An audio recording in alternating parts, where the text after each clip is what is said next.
Hi மக்களே. நான்லாம் படிக்கிற காலத்திலேயே நைட்டு எவ்வளோ நேரம் முழிச்சிருந்ததானாலும் படிக்க சொன்னால் படிச்சிருவாங்க.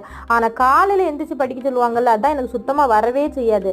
நானும் அலாரத்தை வச்சு தான் தூங்குவேன். அந்த அலாரத்தை எங்கள் அம்மா தான் எலும்பி ஆஃப் பண்ணுவாங்க. அவங்க தூக்கம் தான் கெடும். நம்ம எப்போ எழும்புற டைம் தான் எந்திரிப்போம்.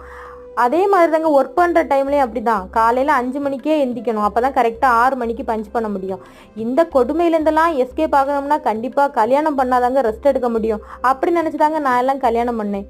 அதுக்கப்புறம் தாங்க தெரிஞ்சிச்சு எப்படி சிக்கியிருக்கோன்னு பார்த்தியன்ட்டு. பையனுக்கு லீவ் இருந்தால் ஹஸ்பண்டுக்கு ஆஃபீஸ் இருக்குது. கண்டிப்பாக காலையில் 5 மணிக்கே அலாரத்தை வச்சு எந்திக்க வேண்டியதாக இருக்குது. இந்த சாட்டர்டே சண்டே மட்டும் ஜென்ரல் ஷிஃப்ட் மாதிரி 8 மணிக்கு எந்திரிச்சா போதும்.